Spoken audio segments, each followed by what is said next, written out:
Welcome. Let's talk about a specific edition of Kurukshetra which focuses on agricultural entrepreneurs. So, entrepreneurship in agriculture and its allied activity is extremely important. Why? Because new techniques, new methods are adopted which bring in better output, better productivity, and good remuneration. Now, there are three important factors implied, which is the land, labor, and the capital. Agriculture, which is one of the major sectors, account for nearly 18 to 20% of the GDP.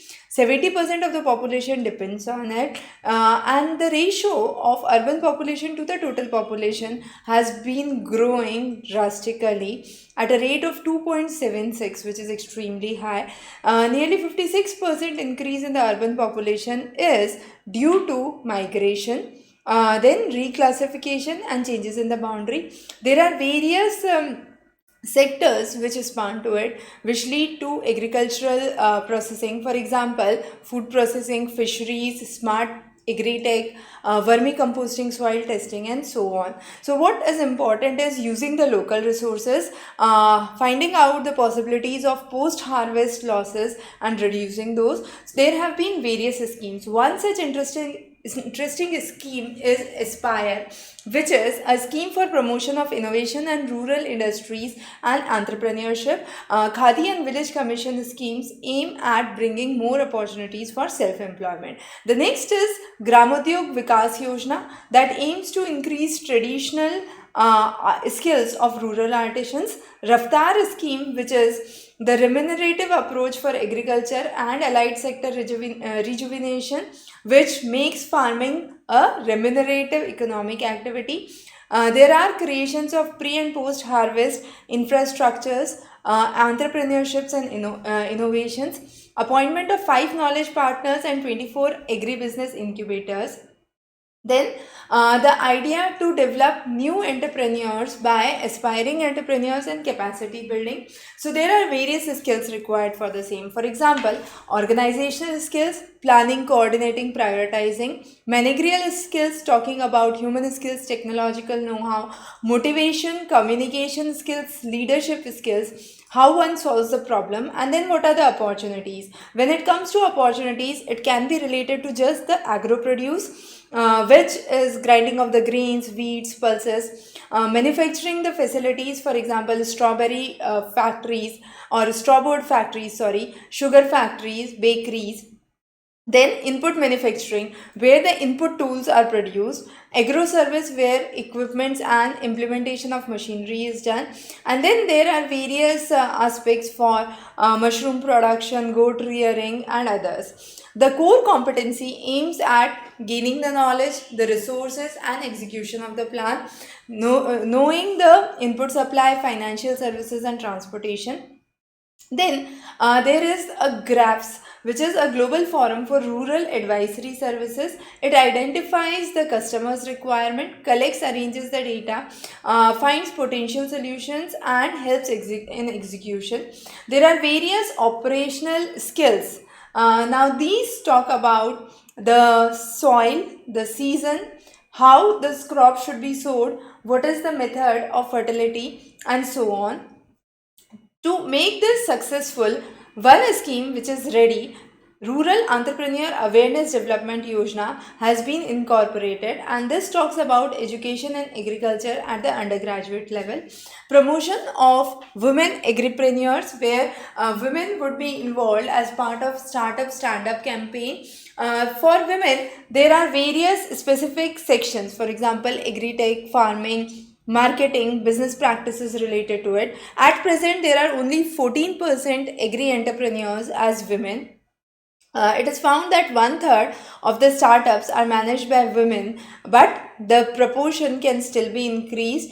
Then there are various prospective studies. For example, India Brand Equity Forum says that more than 30 billion additional women owned business entrepreneurs can create about 150 to 170 million jobs by 2030, which is an extremely high figure if we see in that way. Then there are various public policy initiatives, for example, Krishi Vikas, Agri Entrepreneur, Microfinances. The issues faced by them is very significant. Corporate is a big threat. Lack of knowledge, lack of market awareness, lack of branding, lack of information, fear of failure, low risk taking capacity of women are some of the major challenges. Then, if we talk about where women entrepreneurs have been working, it's mainly fruit, cereals, vegetables, mushroom, dairy, beekeeping, and floriculture. When it comes to entrepreneurs and the farmers, India is second in terms of fruit and vegetable in the world. Cold storage facility is available for a very small number, and it is also the second highest in milk production, again with a poor cold storage facility. So increasing in cold storage facility is another additional point that we must take into account. Here are some of the successful stories of agri entrepreneurs. For example, Soibam Singh, he started the integrated organic fish farming under the MAS. Then there is Vijay Bharat under the MAS platform, who has been working in Jharkhand and Bihar and so on. So those would be available in the handouts. The next is under the agri entrepreneurs, there are various agricultural startups. Bija Cropin, 3M, EM3 are some of the famous ones. Then we have nearly 118.7 million farmers, which is more than half of the population. But the GDP is only 18%, which is significantly low. So to develop entrepreneurship, there has to be integrated development from remote sensing, GIS, Internet of Things, monitoring the crop health, soil health cards, minimizing the wastage, improving the productivity. Economic development along with it is again important. So growing migration by rural youth to urban areas, changing the negative perception of the young generation towards agriculture, developing entrepreneurs in agriculture who can solve the problems. For example, reducing the burden of agriculture, controlling the migration from rural to urban areas, increasing the national income, generating more employment opportunities, and so on. When we talk about the possible areas, as we said, under the processing, it could be the mills, the various types of mills. Under the manufacturing, it could be factories, bakeries, straw board units. Input manufacturing, agro service centers, and miscellaneous, where various different crops, for example asparagus, okra, sunflower, which are unique crops, could be brought. But the agriculture sector itself faces huge challenge: less productivity, less literacy, less awareness, less technology, opposition. Then there are problems with the standardization. So what should be a good strategy? A good strategy is to bring finances at concessional interest, reduce the loan rate, bring in Rozgar options. So Pradhan Mantri Rozgar Yojana, training programs, encouraging and providing assistance, providing contractual marketing, digital marketing. Similarly, in the field of dairy entrepreneurship development scheme works well. There is another livestock mission which aims at entrepreneurship development along with employment generation. Various methods have been incorporated which talk about liberalization, e-seva kendra, talking about the Indian Tobacco Company e-Chopal, which is again an important development, egg market net, which is an agricultural marketing information system. The various startups have 5 important categories. First is related to market linkages, the input of the farms, the precision agriculture, bringing farming as a service, and financial services. With technology, there have been a sophistication and development. Vertical farming is one aspect, wherein specifically in urban areas where space is less and water consumption can be reduced by 95%, vertical farming is a good option. Availability in terms of lack of land and water resources brings in, vertical farming is a good option. Similarly, robotics and drone technology is used. Blue River technology, Precision Hawk, Ibex automation are some of those drone startup agricultural companies.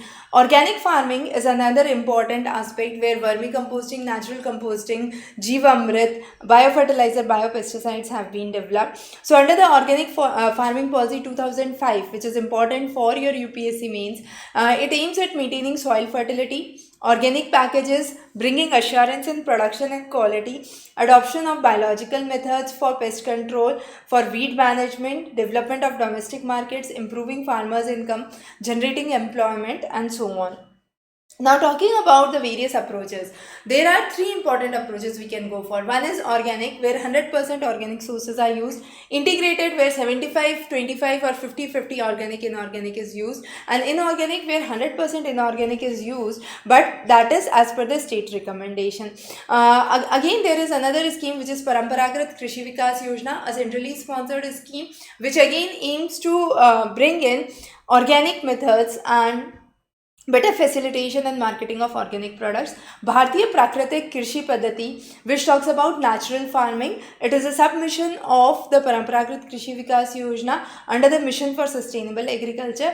Financial assistance has been provided of rupees 12,000 per hectare for 3 years.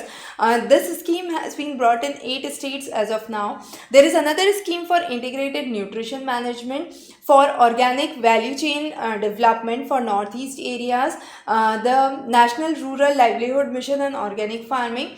So there have been various specific developments in the same, but the major suggestion focuses on continuous training, capacity building, land holding, support to the farmers, providing agricultural marketing facilities, shift of the agriculture from inorganic to organic, livestock farming technology, which talks about technology in the field of dairy, poultry, fishery, shrimps, and so on. Then there is artificial intelligence, which is required for the same, where we say when the modern technology distribution is not even, when AI based experiments could be done, or there are certain security of devices for collection of the data that could be enabled. So AI for agricultural innovation is another important aspect, bringing in Internet of Things, cognitive IoT for analyzing the data, increasing the production, intelligent data fusion systems, understanding high resolution information, and the last is Smart Move platform. This was created by startup Stalabs,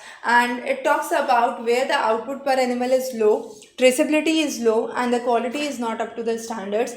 This platform would work with Internet of Things and digitize and optimize the milk production and procurement of the milk along with the cold chain and its management. So those were some of the important topics that we have discussed under this edition. Wish you very good luck for your preparation. In case if you have any doubts or questions, feel free to connect back to us. We'll be more than happy to connect and resolve your queries. Wish you very good luck for your upcoming examinations.